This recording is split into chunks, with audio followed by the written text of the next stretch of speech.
Okay, YouTube, another DIY na naman tayo for this video. For today's video, itong dashcam, ayusin natin. So the problem with this one is mabilis siyang malobat and yung date niya hindi na rin maayos. So kahit pa isaset ko yung date nito ng tama, pag pinatay na yung makina, babalik na naman siya sa dating date. So sample lang natin. Right now it's recording. So ito yung sinasabi kong mabilis malobat. So usually pagka patay mo ng makina, meron pa siya mga at least 1 minute to 2 minutes na recording. So hindi siya kagad mamamatay, but sample lang natin. Ipo-pull out ko to. Okay, pull out ko yung power. After nyan, ayan, no power na agad. So ganun siya kabilis. So again, balik natin. Alright, this time naman isiset natin yung date. Okay, so nakikita nyo yung date niya is November 20, 2024. So hindi tama yung date niya. Okay, so siset ko lang siya mabilisan. Okay guys, so as you can see, tama na yung date niya, Feb 3, 2025. Tama na rin yung time. But so ayan na siya, naset na siya. But look at this. Isasample natin na mamatay yung makina, so pull out ko lang to. Okay, so mamamatay na siya. So nakita niyo yung date niya, February 2025. Now, i-on ko na naman yung makina. So, kunwari lang on yun natin yung makina.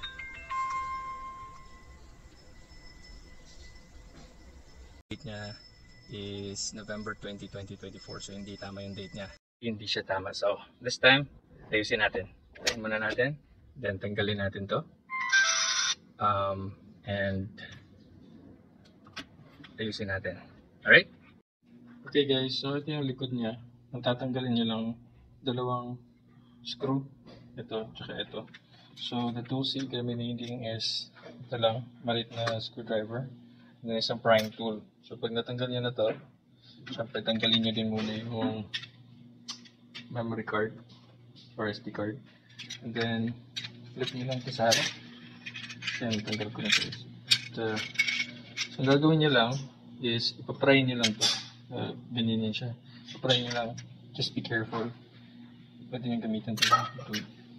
And then pry nyo pakunti-kunti. Gilid lang. And then hanggang sa matanggal to. Once matanggal na yung plastic bezel, meron siyang salamin. Just be careful with this one kasi basag yung mirror na yan. And then ito siya. So ito yung internal components ng ito yung actual camera.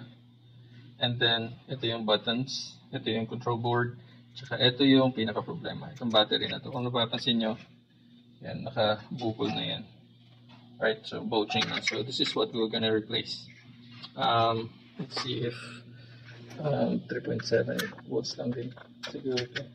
We're gonna use the prying tool. Okay.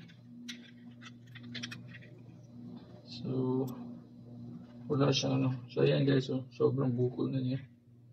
Anyway, wala siyang but usually yung mga ganitong lithium polymer is just 3.7 volts. So similar to sa mga battery ng cellphone.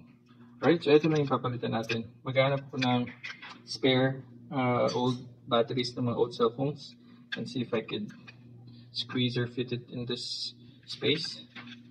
So yan, pakita ko sa inyo paano gawin yan. Alright guys, so nakahanap na ako ng battery na pwede natin gamitin. For this one 3.7 volts ulit.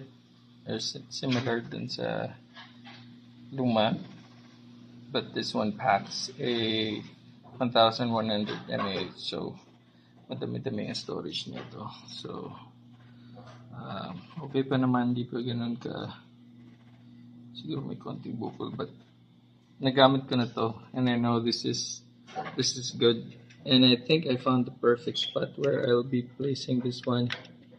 So this one fits exactly here. Ganyan siya. And I think So, dyan ko siya ilalagay. Perfect. Fit naman siya. Hindi naman siya tatama dun sa board. And I think I'll be reusing this wire. So, gagamitin natin yung black and red wire para i-connect dito sa terminal. Alright? So, yeah. I'll cut this and reuse this wire. Pero hindi na ako magsusolder dito. So, bali, pag-cut ko dito, isusolder ko naman siya dito. So, ipapakita ko sa inyo yung once ma-solder ko na and once ma-plaster ko na siya dito sa position niya. Alright? Okay guys, so ito na yung na-glue gun ko na rin to. So, as you can see, flat naman siya. Hindi naman siya naka-oslik. So, okay na yan. So, ang ginawa ko lang, again, nireuse ko yung wires. And then, the red wire goes to the positive of the battery. And then, yung black wire dun sa negative.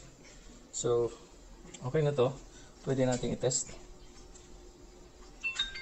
Ayan. So, before, dun sa luma, hindi mo ito mapapower on. Actually, pag tanggal mo pa lang ng power, automatic off na siya agad. Nakita nyo naman yung video, but as you can see, ayan. So, nagre-record na yun.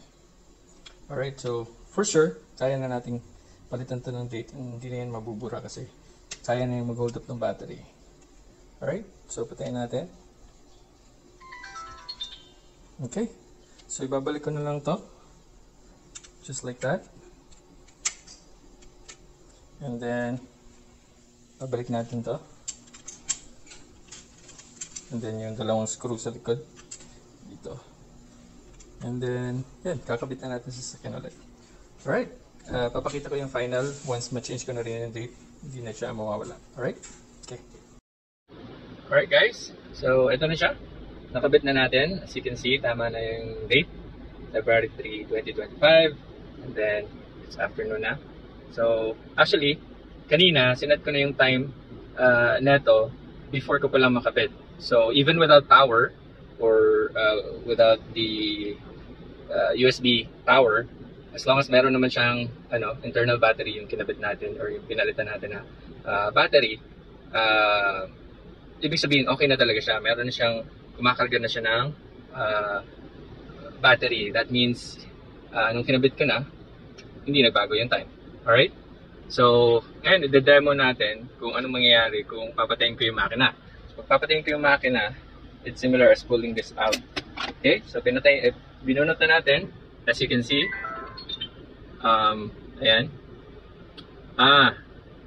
May setting pala ako dito na na mamamatay agad. Okay. Alright, namatay siya kaagad kasi may setting pala ako. But ito na lang, didemo ko na lang kasi before hindi siya nag-on. Pero, papakita ko na lang ito. Okay? Ayan, it's recording. And then, tingnan nyo yung battery. Okay? Dati, walang kalaman-laman yan. Like, zero talaga. So, ngayon, it's about halfway. Kasi mga 3.9 volts. Di pa kasi na-charge yung battery niyan. Alright, so, charge lang natin. Balik natin to. Okay? Okay, so now it's charging na. And then, while I'm driving, charge na hanggang sa ma-full charge. So, yun. Siguro, babaguhin ko na lang yung setting na hindi mamamatay agad. Para meron pa siyang mga around 3 to 5 minutes worth of recording kahit na nakapatay na yung makina. Alright guys, that's it for today's video. I hope may natutunan kayo. If you like this video, share, like, and pakisubscribe na rin sa channel ko, please. Thank you.